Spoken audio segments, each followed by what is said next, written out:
Please listen to the story of my marriage, which fell apart just after reaching the peak of happiness by building our dream home. A significant event in anyone's life. My name is Jennifer. I'm 30 years old. My family consists of my 35-year-old husband, Keith, and our 3-year-old daughter, Christina. We were about to build our long-awaited house.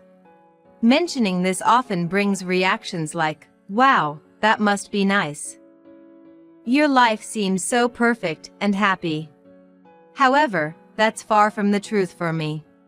Lately, I've been endlessly worried about the construction of our house and issues with my in-laws. The first step towards the collapse began when we left our daughter with my in-laws. Keith and I both work, and we hardly have any time on weekdays. We usually went out for property hunting and consultations about the house design on weekends. Taking our daughter with us would often lead to her getting bored and fussy, so we usually left her with my parents, who live nearby. However, one morning, we were informed that my father was unwell and needed to go to the hospital, so they couldn't take care of Christina. I thought we might have to cancel our plans for the day. But then, Keith suggested, "How about my parents take care of her?" To be honest, I don't get along well with my in-laws. They believe that once you marry into their family, they can say whatever they want to you without any need for restraint. What era are they living in? Moreover, I felt hesitant about suddenly asking them to take care of a 3-year-old. But postponing today's plans would also delay the completion of our house. Reluctantly, I decided to leave our daughter with Keith's parents for the day. After finishing our errands, I bought some expensive sweets as a gift and headed straight to my in-laws' house. By the evening, we arrived, and perhaps the sweets worked because my in-laws were in a good mood and welcomed us warmly. After thanking them politely, on our way home, Christina said, "Mom, where's Grandpa and Grandma's room in our new house?" "What are you talking about, Christina? Did Grandpa and Grandma ask you that?" "What did you answer?" I said I didn't know. It seemed like that was the end of the conversation for her, as she went back to talking to her stuffed penguin. My daughter refers to my parents as Grampy and Granny. So, Grandpa and Grandma could only mean Keith's parents. Maybe they were wondering if there's a room for them when they come to stay at our house? At that time, I thought that might be the reason. Since then, my in-laws started visiting us more often, targeting the evenings on weekdays and holidays when Keith and I were home. Currently, we live in a small, somewhat old rented apartment to save money for our house.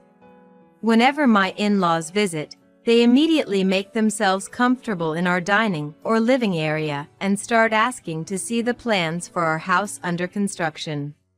Before I can object, Keith happily shows them the plans and begins explaining. Why does he have to show them every time? It's already frustrating enough that they come over so often. Then, my mother-in-law bombards us with questions, as if she's at a parliamentary question time.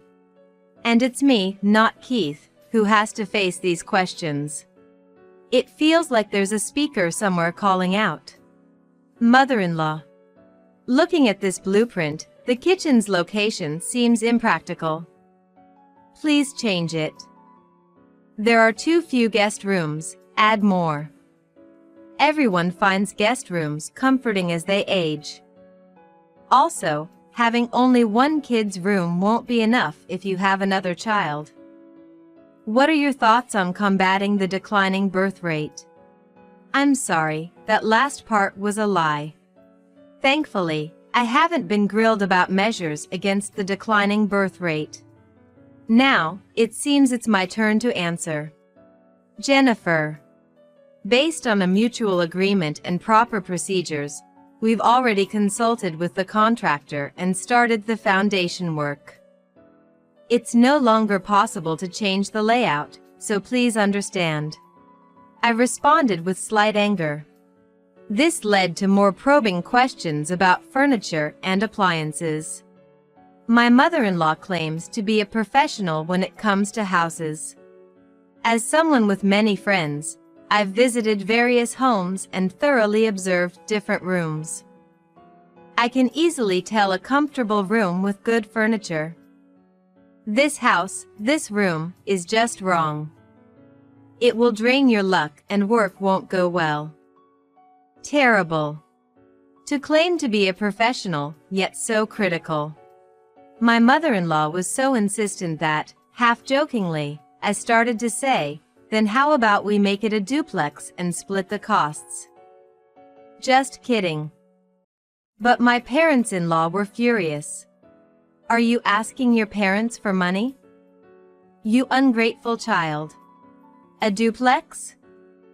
I hate such formal and lonely arrangements. That day, my parents-in-law left early. Good riddance. They're not even like parents to me, so why should I owe them any filial piety? Later that night, after putting our daughter to bed, Keith spoke to me in an irritated tone. My parents are just trying to help with their advice, so don't be so cold. Cold? I don't intend to be. But aren't your parents the ones being rude? They're always so critical about our house. It's like they're looking down on me because I'm your wife. They're my parents, so it's natural. It's rude to dismiss their advice like that.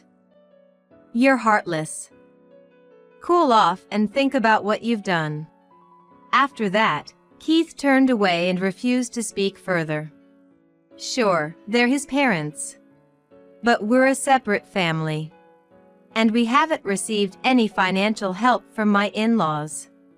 It's disrespectful to have a say without contributing financially. Keith told me to cool off, but I was too upset by the unreasonable demands to fall asleep that night. Eventually, our house was completed. Our family excitedly moved in, but then Keith said something shocking. From today, my parents will live with us. The larger room on the second floor will be for my dad, and the smaller one for my mom. Wait. What are you saying out of the blue? We decided to make one of the rooms on the second floor Christina's room. I never agreed to live together. And your parents might say they don't like the rooms as usual. They won't. They've already seen the rooms, so no worries. Your parents have seen the rooms? When? The day before we had the house viewing, I guess. Wait. You mean to say your parents visited this house the day before our viewing? Yeah. They wanted to see it, so I lent them the keys I had. It's fine, just looking doesn't hurt anything.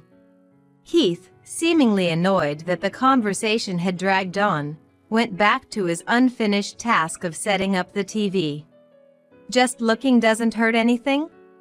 No, something did get lost just now. And quite significantly. I didn't want to see Keith's face, so I left the unpacking in the kitchen as it was and went upstairs. I locked the door and tried to organize my thoughts, swirling with confusion and anger. I was grateful that Christina was at daycare because of the unpacking.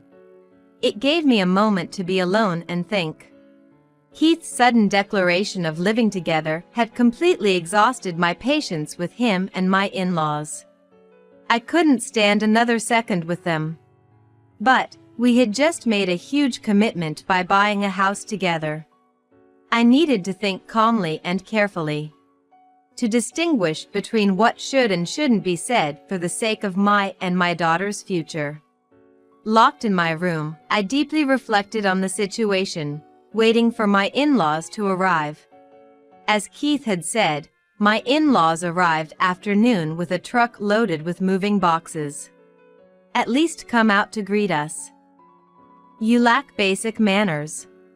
Oh, it's not even close to being unpacked. How slow can you be?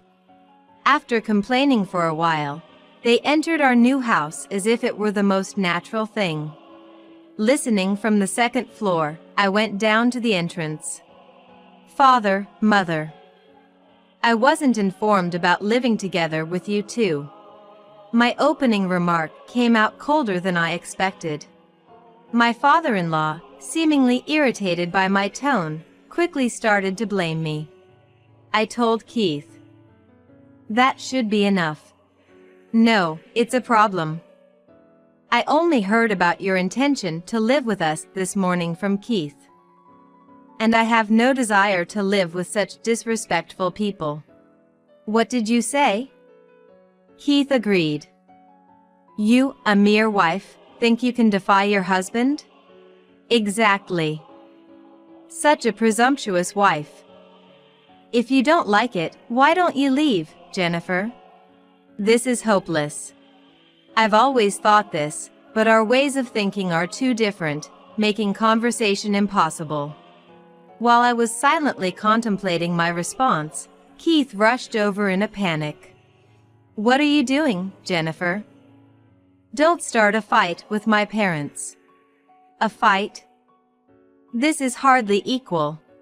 I'm being unilaterally berated simply because I'm his wife. And now, my husband is blaming me again. This makes me realize once more that he and his parents are the same. Keith, I can't live with your parents. What do you mean you can't? Don't make things difficult for me. As my wife, you're supposed to obey me, aren't you? I am a person before I'm your wife. Do you think you can force me to obey against my will? Hearing our exchange, my father-in-law yelled. We don't need a wife like her in our family. Keith agreed with him, saying, Maybe you're right. A wife who can't cherish my parents might as well get a divorce.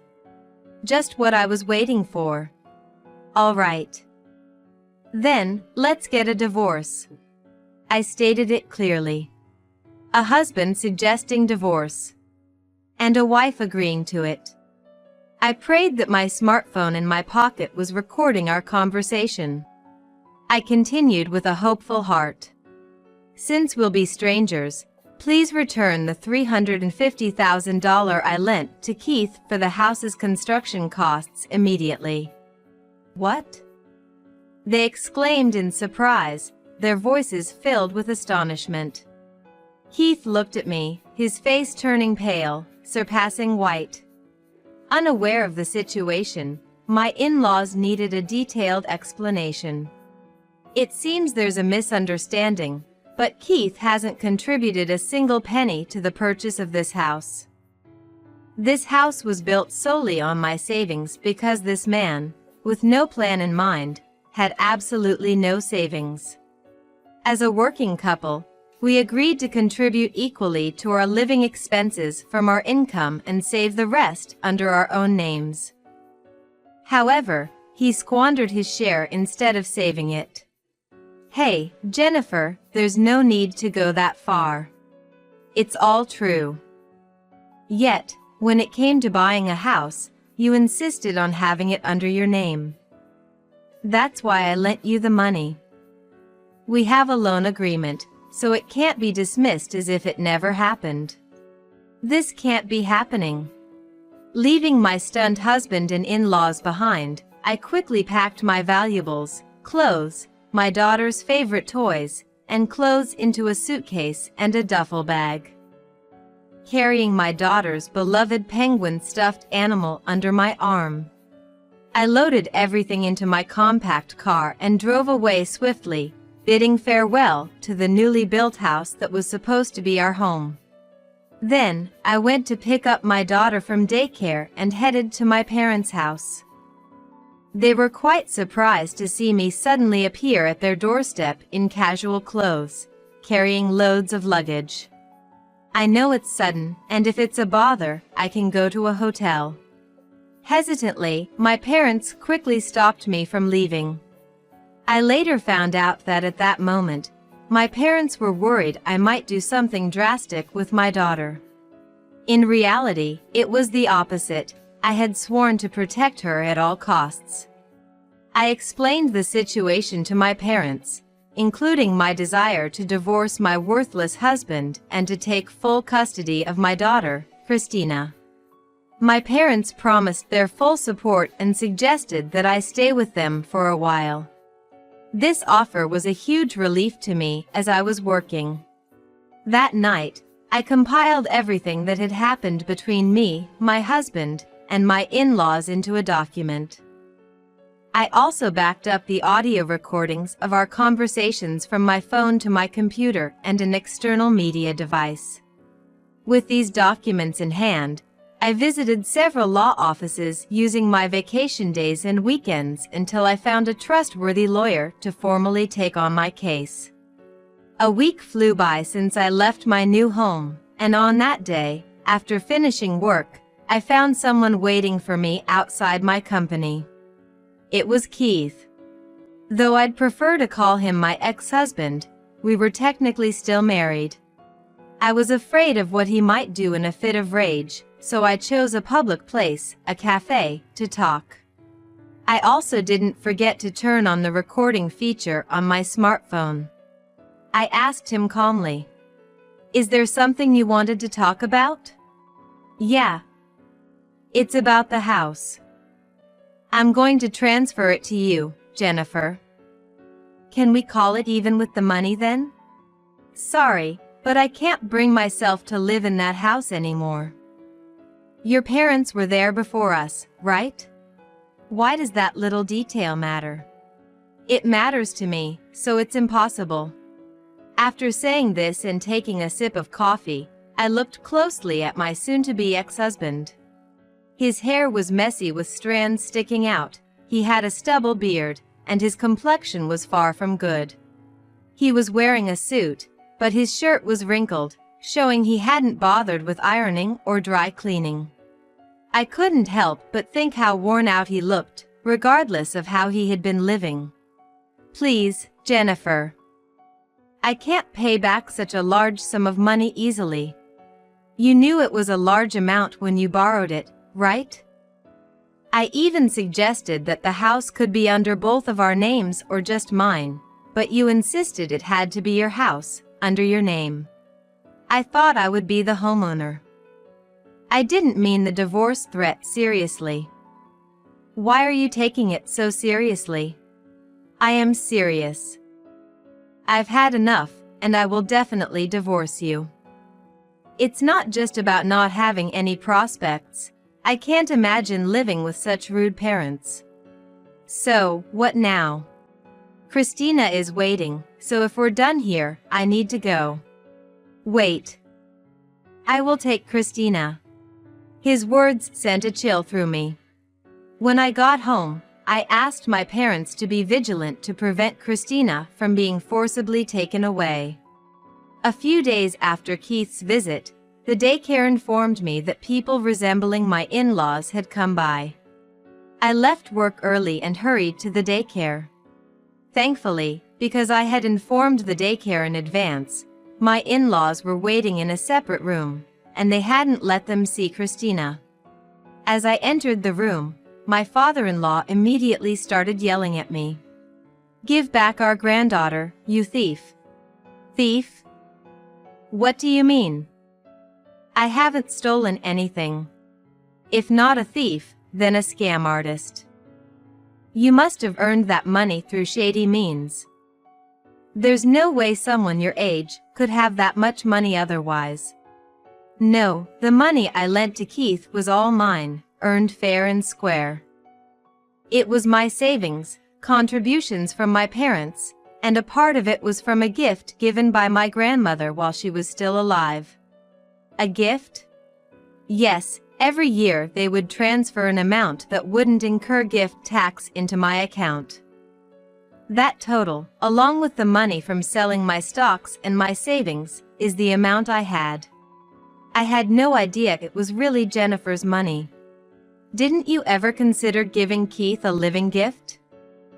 "It's still possible to do so now." Grr. Father-in-law groaned and fell silent. My in-laws were fond of luxury and pretense, loving extravagance above all else. Being an average salaryman's family without any passive income, it's unlikely they had much savings. The concept of living gifting probably never crossed their minds. I'm sorry, but I will be divorcing Keith. I will take Christina and raise her. Please, do not come to the daycare anymore. It's causing trouble. After saying that, I put Christina in the car and quickly returned to my parents' house. Despite my warnings, Keith and my in-laws attempted to visit several times. Each time, I tried to speak with them calmly to send them away, but it wasn't uncommon to be grabbed or subjected to verbal abuse. I recorded all these incidents on my smartphone. About a month after leaving the new house, I sent a letter through my lawyer demanding repayment of the debt and agreeing to divorce. Keith largely agreed, but showed a willingness to fight over custody. However, when I mentioned pursuing compensation if we went to court, he backed down significantly. After all, I had plenty of evidence, and they had no savings to pay. It took some time, but I was able to secure the repayment of the money I lent to Keith, win custody of Christina, and successfully divorce. The repayment from Keith took longer than expected because the sale of the new house didn't go as planned.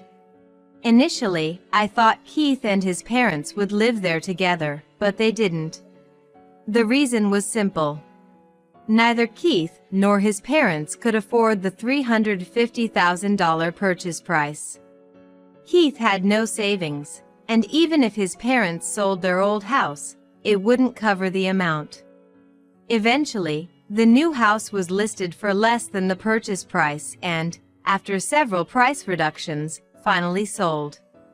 The difference in price and the selling fees were covered by Keith borrowing from a bank. Losing the house and saddled with debt, Keith ended up living with his parents in their dilapidated house. To make matters worse, Keith's sister returned home with her two sons, a middle schooler and a high schooler. The cramped, run-down house was now filled with 6 adults, and their constant bickering became notorious in the neighborhood. From that point on, they no longer interfered with us. Given their inability to pay proper child support, they probably had no face to show. For years have passed since then, and Christina is now in the 2nd grade. We're living in a rented apartment near my parents' house. On days when I return home late, my parents look after her. Despite the challenges, we're living happily together. Although I thought I'd remain single, I've started dating a 36-year-old man with a 1st-grade daughter and a history of divorce. We met during daycare drop-offs and pickups, and he confessed his feelings for me.